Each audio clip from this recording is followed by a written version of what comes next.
था, मगर वो बहुत गुस्से वाला पापा कौवा था। एक दिन वो बिना दाना लाए ही घर आता है। आज मैं बहुत थक गया हूँ, बहुत दूर तक गया मगर मुझे कहीं से भी दाना नहीं मिला। मैंने और जग्गू ने तो कल वाले 2 दानों में से एक एक खा लिया है। कल मैं 3 दाने लाया था, तीसरा दाना कहाँ है? वो मुझे दे दो। जग्गू के पापा, अब जग्गू को कुछ ना कहना, वो दाना तो जग्गू ने अपने दोस्त को दे दिया था। पापा, वो बहुत भूखा था। मम्मा, मैंने आपसे पूछ कर ही तो दिया था। इसी बात पर कालू कौवा बहुत गुस्से में आ जाता है। किससे पूछा? दाना कमा कर मैं लाता हूँ, मुझसे पूछ कर देना था। तुम अभी से दूसरे पक्षियों में दाना बांटने लगे हो। बहुत मेहनत से कमा कर लाता हूँ मैं दाना। बोलो बोलो। पापा, गलती हो गई। मगर कालू कौवा गुस्से में एक थप्पड़ अपने बेटे जग्गू को लगा देता है। गलती हो गई, अब मैं क्या खाऊंगा? तुम दोनों ने तो अपना पेट भर लिया है।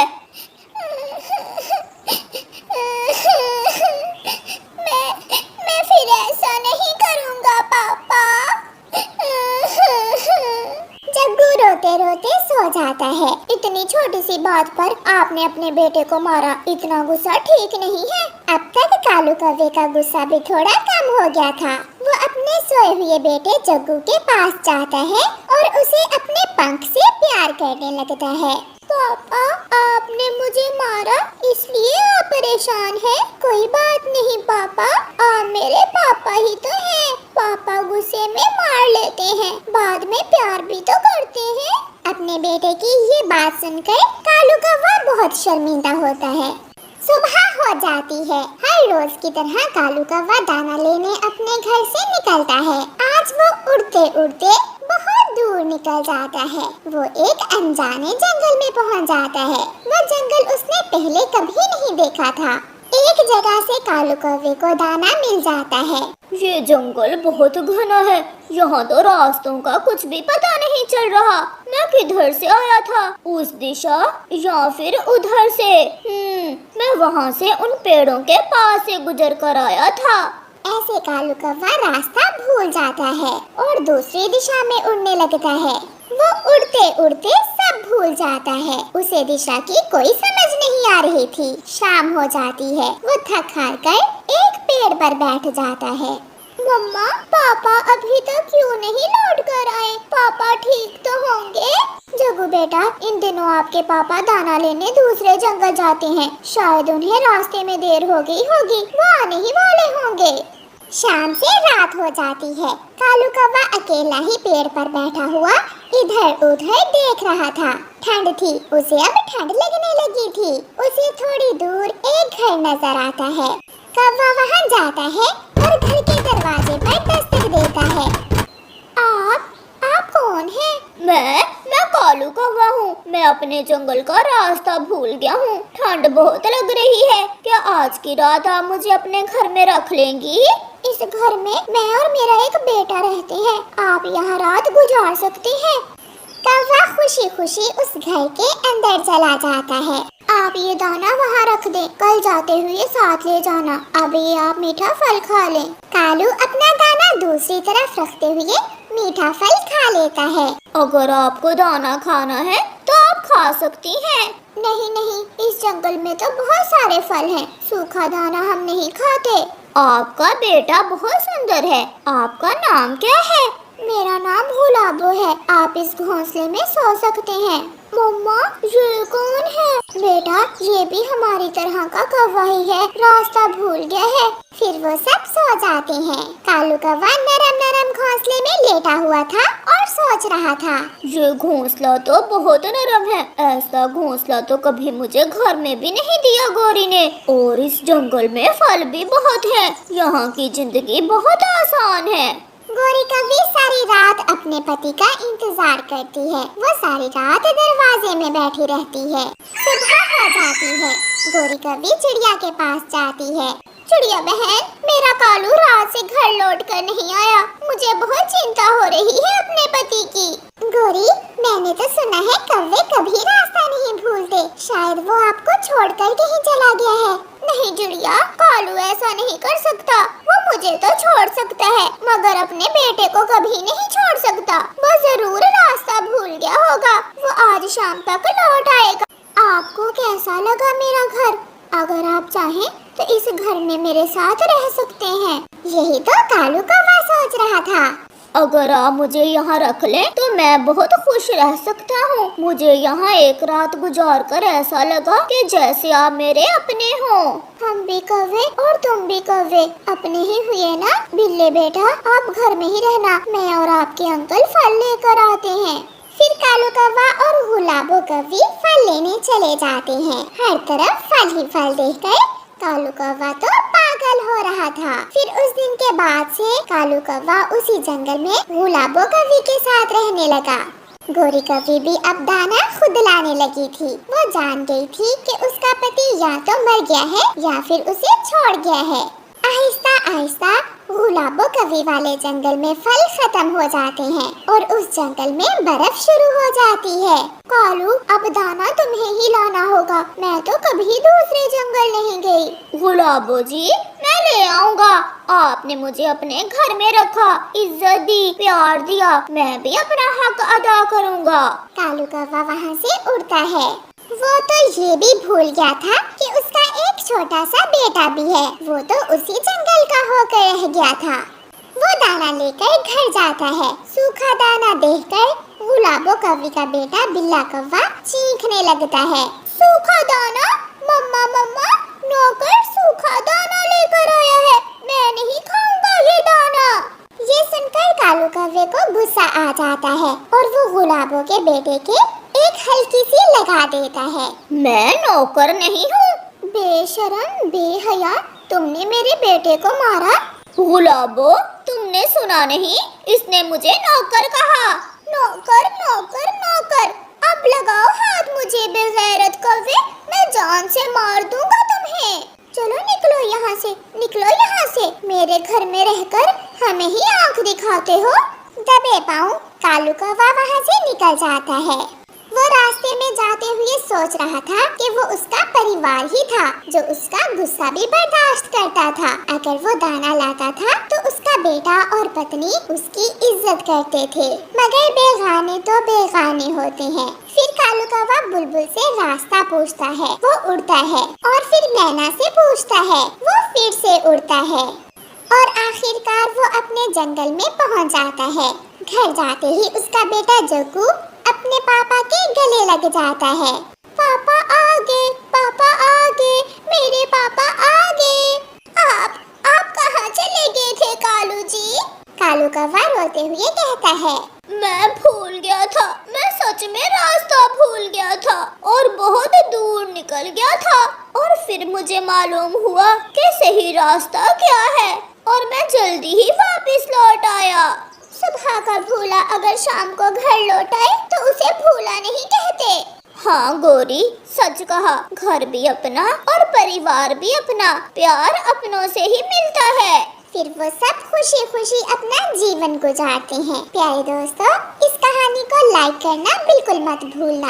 आपका धन्यवाद। गोरी कौवी को सैर सपाटे करने की आदत थी, मगर जब से उसने अंडा दिया था उसे अपने अंडे पर बैठना पड़ता था, इसलिए वो बहुत परेशान थी। मैं दाना लेने जा रहा हूँ और तुम घर में ही रहना। ऐसा ना हो कि आज फिर तुम आवारा घूमने निकल जाओ। मुझे अपने आने वाले बच्चे की तुमसे ज्यादा चिंता है। कालू कौवा दाना लेने चला जाता है। तुम्हें बैठना पड़े सारा दिन तो तुम्हें पता चले ये कितना मुश्किल काम है। बातें करना तो बहुत आसान है। फिर गोरी कौवी अपना अंडा उठाती है और चिड़िया के घर जाती है। चिड़िया चिड़िया, मैं अपनी माँ से मिलने जा रही हूँ, शाम तक आप मेरा अंडा अपने पास रख लो। मगर शाम तक आप भी जाना, मुझे भी दाना लेने जाना है। गोरी चिड़िया को अपना अंडा देकर चली जाती है। गोरी खुशी खुशी घूमने निकल जाती है। गोरी, तुम यहाँ आ गई हो और तुम्हारा अंडा घर में अकेला होगा बेटी। नहीं माँ, मैं अपना अंडा चिड़िया के पास छोड़कर आई हूँ, वो मेरे अंडे का ख्याल रखेगी। एक माँ के सिवा कोई भी अपने बच्चे या अंडे का ध्यान नहीं रख सकता। माँ, ये सब बातें हैं माँ को घर में बांधने के लिए। ये सारी बातें मर्द पक्षियों ने बनाई हुई है। शाम भी हो जाती है। चिड़िया सुबह से गोरी के अंडे पर बैठी हुई थी। ये गोरी की बच्ची अभी तक नहीं आई, मुझे भोजन लेने भी जाना है। बहुत झूठी है ये गोरी कौवी। गोरी भी आ जाती है। सॉरी सॉरी चिड़िया, मुझे थोड़ी देर हो गई। मैंने बताया भी था मुझे भोजन लेने जाना है, अब ले जाओ अपना अंडा। फिर गौरी कभी अपना अंडा उठाकर चली जाती है और अपने पति के आने से पहले पहले अंडे पर ऐसे बैठ जाती है जैसे सुबह से अंडे पर ही बैठी हुई हो। कालू कौवा भी घर आ जाता है। मैं जानता हूँ तुम सुबह से बैठ बैठ कर थक गई होगी, इसलिए मैं तुम्हारे लिए मीठा फल लाया हूँ और मैंने दाना खा लिया था। मेरी तो कमर में दर्द होने लगा है बैठ बैठ कर, अब ये फल खाकर थोड़ा आराम कर लेती हूँ। दूसरे दिन फिर से ऐसा ही होता है। जैसे ही कालू कौवा जाता है, गौरी कौवी फिर से अपना अंडा उठाकर चिड़िया के घर चली जाती है। ना भी गौरी, आज मैं तुम्हारा अंडा अपने घोंसले में नहीं रखूंगी, मैंने भी अपने काम करने होते हैं। चिड़िया प्लीज, आज का दिन, आज मुझे अपनी सहेली से मिलने जाना है, मैं कल से अपने अंडे पर बैठ जाया करूंगी। चिड़िया मान जाती है और गौरी कौवी फिर से अपना अंडा चिड़िया के घोंसले में रखकर चली जाती है। गौरी, ऐसा न हो कि चिड़िया तुम्हारा अंडा छोड़कर कहीं बाहर चली जाए और तुम्हारा अंडा खराब हो जाए। मैं तो ऐसा कर सकती हूँ, मगर चिड़िया बहुत रिस्पॉन्सिबल है, वो ऐसा नहीं कर सकती। आज मैं अमरूदों के बाग में जा रही हूँ, चलो हम एक साथ चलती हैं। फिर गौरी और उसकी सहेली अमरूदों के बाग में चली जाती हैं। ये गौरी यहाँ बैठकर अमरूद खा रही है, मैं तो इसे घर में छोड़कर आया था। कालू वहाँ जाता है। गौरी, तुम यहाँ क्या कर रही हो? अपने पति को देखकर गौरी कभी डर जाती है। कुछ नहीं, मैं तो नदी पर पानी पीने आई थी, अपनी सहेली को बैठे देखा तो थोड़ी देर रुक गई। ये नदी का रास्ता नहीं है, मुझे उल्लू बनाने की कोई जरूरत नहीं है, घर जाकर अपने अंडे पर बैठो। अभी अभी तो आई थी मेरी सहेली, इतनी जल्दी कुछ नहीं होता अंडे को। कालू गुस्से में वहाँ से चला जाता है। सहेली, अब मुझे जाना होगा, अगर मेरे पति को मालूम हो गया कि मैं अपना अंडा चिड़िया के घोंसले में छोड़कर आती हूँ तो बहुत लड़ेंगे वो मुझसे। गौरी जल्दी से वहाँ से उड़ती है। चिड़िया अंडे पर बैठी हुई थी कि अंडा थोड़ा सा हिलता है और टूट जाता है। उसमें से एक बहुत सुंदर सा छोटा सा कौवा बाहर निकलता है। मम्मा मम्मा, मैं काला और आपका रंग और है, ये कैसे हुआ है? मैं तो तुम्हारी मम्मा नहीं नहीं, अगर मैंने इसे बताया कि मैं तुम्हारी मम्मा नहीं हूँ तो ये रोने लग जाएगा। हाँ बेटा, आप तो मुझसे भी ज्यादा सुंदर हो, मैं धूप में थी ना और आप अंडे के अंदर, इसलिए धूप की वजह से मेरे पंख ऐसे हो गए। फिर वो बच्चा चिड़िया के पंखों में छुप जाता है। गौरी कभी भी आ जाती है, जिसे देखकर छोटा बच्चा डरकर चिड़िया के पीछे छुप जाता है। मम्मा, क्या मुझे इस पक्षी से खतरा है? चिड़िया, मेरे अंडे से बच्चा निकल आया है। हाँ, बच्चा निकल आया है, मगर वो मुझे ही अपनी मम्मा समझ रहा है। बेटा सामने आ जाओ, आपको इससे कोई खतरा नहीं है। फिर वो छोटा बच्चा सामने आ जाता है। वो गौरी को देखकर हंसने लग जाता है। आप तो मेरी तरह काली हैं, क्या आप भी अंडे से निकल कर आई हैं? मम्मा मम्मा, देखें देखें, मैंने सच कहा ना? नहीं नहीं मेरे बच्चे, मैं आपकी मम्मा हूँ, ये तो चिड़िया है और तुम कौवे हो। मैं हूँ आपकी मम्मा, मैं भी कौवी, तुम भी कौवे। नहीं नहीं, तुम मेरी मम्मा नहीं हो। मम्मा, मुझे इनसे बचा ले, मैं ना कहता था, ये पक्षी जरूर मुझे खाने का कोई प्लान तैयार कर रहा है, आप जाएं यहाँ से। बेटा ऐसा नहीं है, यही आपकी मम्मा है। ये सुनकर वो छोटा बच्चा और भी जोरों से रोने लग जाता है। अगर कोई गलती हुई है मुझसे तो मुझे माफ कर दे, मगर मम्मा ऐसा ना कहे, मैं इनके साथ नहीं जाऊंगा, मैं आपके पास ही रहूंगा। सीधे से चलो मेरे साथ, वरना मैं एक लगाऊंगी तुम्हारे। फिर गौरी कभी उस छोटे बच्चे को उठाकर एक टोकरी में रखती है और उसे ले जाती है। वो अपने घर पहुंच जाती है।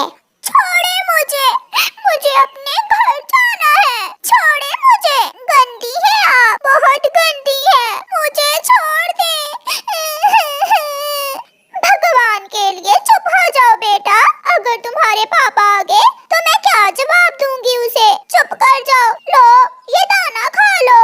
नहीं, मुझे भूख नहीं है। ये लो बेटा, ये खिलौना ले लो। मगर वो छोटा बच्चा खिलौना उठाकर दूर फेंक देता है।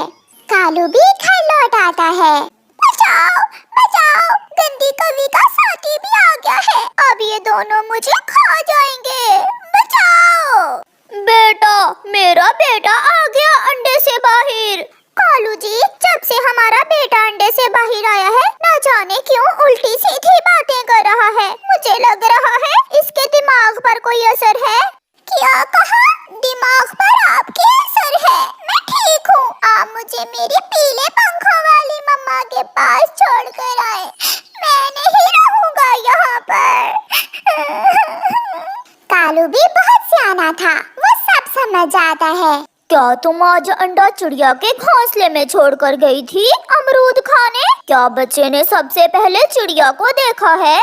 नहीं, अंडा तो मेरे घोंसले में ही था। तो फिर अंडे का खोल कहाँ है? वो तो मैंने नदी में फेंक दिया है। एक झूठ के लिए तुम 1000 झूठ बोलोगी। सारी रात बच्चा रोता रहता है। मुझे मेरी मम्मा के पास जाना है। मुझे मेरी मम्मा के पास जाना है।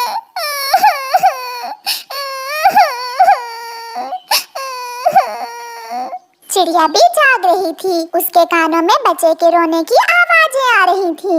मम्मा मम्मा, मुझे ले जाएं। मैं आपको कभी तंग नहीं करूँगा। मुझे माफ कर दें। मुझे मेरी गलती की इतनी बड़ी सजा न दें। मम्मा मम्मा मम्मा। ये सुनकर चिड़िया का दिल उदास हो जाता है और वो उड़ती है। वो कौवे के घर जाकर दस्तक देती है। कालू कौवा दरवाजा खोलता है। मुझे छोटे बच्चे से मिलना है। वो मुझे मामा कहकर पुकार रहा है। आप अंदर आ जाएं। चिड़िया को देखकर कौवे का छोटा बच्चा चिड़िया के गले लग जाता है। मुझे मालूम था। मैं जाग रहा हूँ तो मेरी मम्मा भी नहीं सोई होंगी। मम्मा, मुझे अपने साथ ले जाएं। चिड़िया, मुझसे बहुत बड़ी गलती हो गई जो मैं अपना अंडा तुम्हारे पास छोड़ गई। अब मैं कैसे इसे समझाऊं कि मैं ही इसकी मम्मा हूँ? ये सब पहले सोचना था। अब इस छोटे बच्चे को जिंदा देखना चाहती हो तो इसे चिड़िया के साथ जाने दो। हाँ गोरी बहन, शायद कुछ बड़ा होकर ये बच्चा संभल जाए और समझ जाए। फिर चिड़िया उस छोटे बच्चे को साथ लेकर चली जाती है। घर जाकर वो बच्चा चिड़िया के पंखों में छुपकर सो जाता है। वो गहरी नींद सो जाता है। ऐसे ही कुछ दिन गुजर जाते हैं। सब बारी बारी आते हैं। सब उस छोटे बच्चे को समझाने की कोशिश करते हैं। चिड़िया छोटे बच्चे के साथ नदी पर बैठी हुई थी। गोरी कौवी भी वहाँ आ जाती है। हरियाली छोटे कौवे से कहती है, छोटे बच्चे देखें, आपके पंख काले हैं और इस पक्षी के पंख भी आपकी तरह काले हैं। तो फिर यही आपकी मम्मा हुई ना? हंसते हुए वो बच्चा कहता है, मैं कोई पागल नहीं हूँ। ये भी मेरी तरह अंडे से निकल कर आई है। जब धूप पड़ेगी तो इसके पंख भी मेरी मम्मा की तरह हो जाएंगे। बेटा, मैं तो थोड़ी देर के लिए आपको चिड़िया के पास छोड़कर गई थी। बेटा, यही सच है, आप मान जाएं। मम्मा, कोई कुछ भी कहे, मगर अगर दोबारा आपने फिर ये बात की तो मैं इस नदी में कूदकर अपनी जान दे दूंगा। ना मेरा बेटा, ऐसा न करना। मम्मा चिड़िया कौवे के छोटे बच्चे को अपने गले से लगा लेती है। चले मम्मा, घर चले। मुझे नहीं इनसे बात करनी। और सुन ले आप भी, आज के बाद मैं घर से बाहर ही नहीं आऊंगा। कभी कोई आ जाता है तो कभी कोई। फिर चिड़िया उस बच्चे को साथ लेकर अपने घर चली जाती है। और उस दिन चिड़िया फैसला कर लेती है कि अगर वो बच्चा खुद से गोरी के पास जाए तो जाए, वो कभी उसे अपने घर से जाने का नहीं कहेगी। मम्मा, आप चिंता न करें, आपको मेरे लिए दाना लाना पड़ता है। मैं बोझ हूँ ना आपके लिए। जब मैं बड़ा हो गया तो मैं भी अपनी मम्मा का बहुत ख्याल रखूंगा। मेरा बच्चा। हाँ बेटा, आप बहुत अच्छे हो। बच्चे अपनी मम्मा के लिए बोझ थोड़ी होते हैं। मम्मा, एक बात कहूँ? हाँ कहो बेटा। फिर कभी आप मुझसे वो वाली बात न करना। कभी नहीं, मैं कभी वो बात नहीं करूँगी। फिर वो दोनों गले लग जाते